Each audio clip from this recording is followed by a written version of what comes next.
Kami yang pertama bersyukur dan terima kasih kepada semua pihak yang telah mendukung terlaksananya periodisasi sampai 2027. Kami sangat berharap sebagai Ketua Pembina dan jajaran Pembina kepada seluruh pengawas dan pengurus untuk betul-betul melaksanakan tugas sebagaimana seharusnya.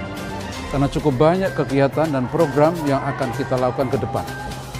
Untuk itu hanya ada satu kata, semangat bekerja karena Allah.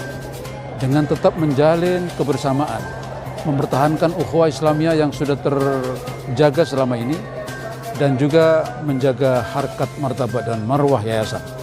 Yakni betul-betul berjalan di atas jalan yang benar, dengan adil, tidak membeda-bedakan antara satu dan lain, karena itu semuanya adalah dalam rangka mencari ridha Allah SWT. Untuk itu kepada semuanya kami mohon doa restunya.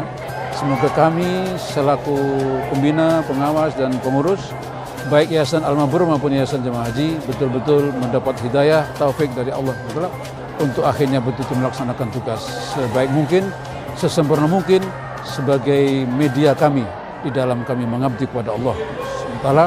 Semoga ini merupakan bagian daripada perjuangan kami untuk memperoleh surganya, untuk memperoleh ridhonya, sehingga mencapai fid dunya hasanah wa fil akhirati hasanah wa qina adzabannar. Terima kasih. Alhamdulillah, semoga insan yang baru ini lebih dapat baik kerja dengan baik sehingga Yayasan Al-Mabrur nanti dapat memenuhi fungsinya sebagai pemersatu umat dan juga bagi amal usaha ya di bidang untuk kemasyarakatan umat Islam pada khususnya dan masyarakat Indonesia pada umumnya. Baik, karena sekarang permasalahannya sudah jelas bahwa di Yayasan Jamaah Haji itu nanti difokuskan untuk mengurusi rumah sakit.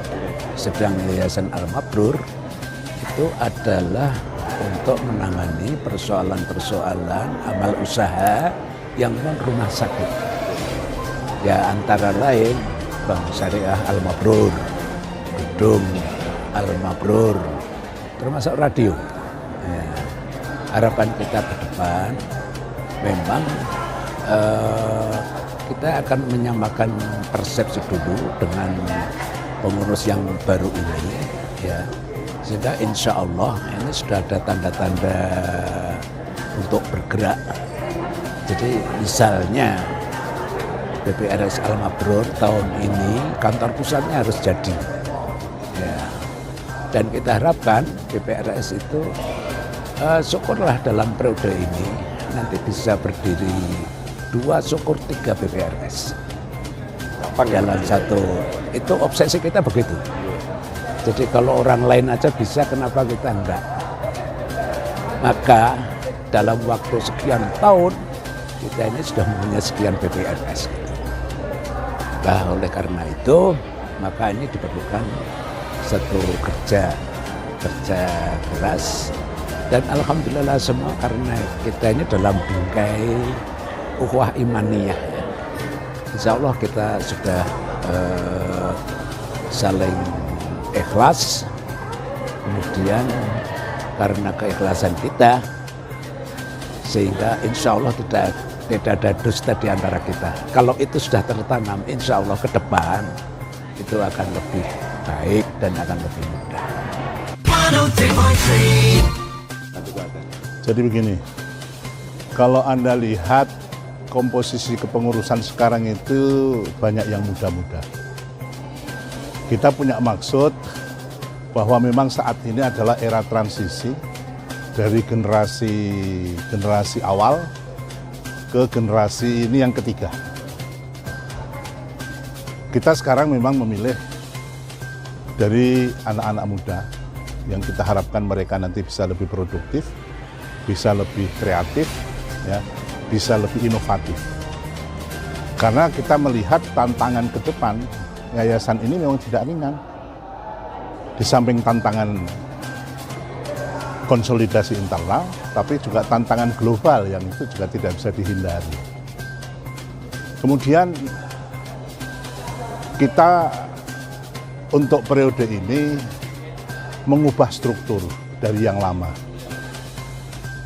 Ini kenapa? Karena memang ada tuntutan amanat-amanat baru yang harus ditunaikan dan ditangani oleh bidang-bidang khusus. Nah, makanya kenapa kita mekarkan ya, kelembagaan ini menjadi beberapa bidang tambahan. Ini dalam rangka memenuhi tuntutan tugas. Selanjutnya memang kita lembaga yang baru yang saat ini ada adalah bidang perumah sakitan. Kalau dulu rumah sakit ini di-hire oleh beberapa ketua bidang. Kalau saat ini bidang perumah sakitan, karena kita sudah punya 3 rumah sakit, fokus pada satu bidang. Kemudian kita juga memfokuskan di bidang pengadaan dan pembangunan untuk seluruh amal usaha yang dimiliki oleh Yayasan Jamaah Haji. Kita ingin fokuskan juga. Kemudian karena adanya kepercayaan dari masyarakat terkait dengan wakaf-wakaf yang ternyata masyarakat masih percaya kepada Yayasan Jamaah Haji, maka ini pun juga harus kita wadahi dalam sebuah bidang tersendiri, yaitu bidang pengembangan dan pemeliharaan wakaf. Kemudian kita mendapatkan wakaf dengan amanat untuk lembaga pendidikan. Tahun kemarin kita nggak ada itu bidang itu. Maka ini sekarang ada bidang pendidikan yang kita jadikan satu dengan pelayanan umat dan pemberdayaan umat. Nah, kemudian yang terakhir kita ada bidang advokasi dan bidang litbang. Karena kita melihat bahwa pengembangan ke depan atau barangkali juga litbang ini kita maksudkan nanti juga kita harapkan bisa menggali aspirasi-aspirasi masyarakat terhadap harapannya kepada Yayasan Jamaah Haji Klaten ini. Kita kan nggak pernah mensurvei seberapa besar sih keberadaan Yayasan Jamaah Haji ini bermanfaat untuk umat. Nah, kita ingin coba, nanti kita ingin gali. Sehingga kita ingin mengukur ketercapaian dari program-program yang dicanangkan oleh Yayasan Jamaah Haji. Ini penting juga terkait dengan advokasi, karena banyak persoalan-persoalan akhir-akhir ini yang membutuhkan advokasi. Ya, advokasi untuk Yayasan Jamaah Haji. Maka itu, periode ini kita lihat pengembangan itu merupakan tuntutan daripada program-program yang memang ada dan tuntutan atas bertambahnya kepercayaan masyarakat kepada Yayasan Jamaah Haji. Jadi begini, yang terpenting rekrutmen terhadap anak-anak muda ini kita ajak mereka bergabung pertama agar mereka memahami betul tentang filosofinya Yayasan Jamaah Haji Klaten.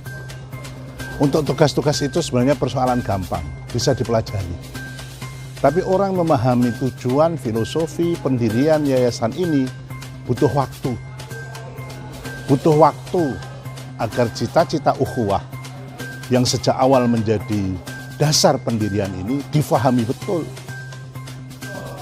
Merasuk ke dalam jiwa-jiwa para anak-anak muda pengurus ini.